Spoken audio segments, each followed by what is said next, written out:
Tongue twister of the week. Which switched the Swiss wristwatches? Let's practice your wha and swa combo. Let me break it down for you. Which switched the Swiss wristwatches? Say it slowly with me.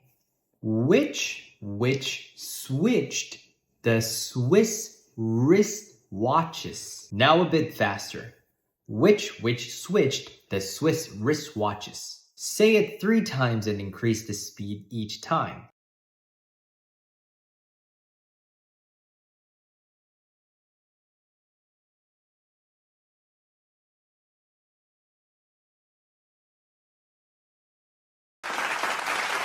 If you tripped, perfect. That means you're really trying.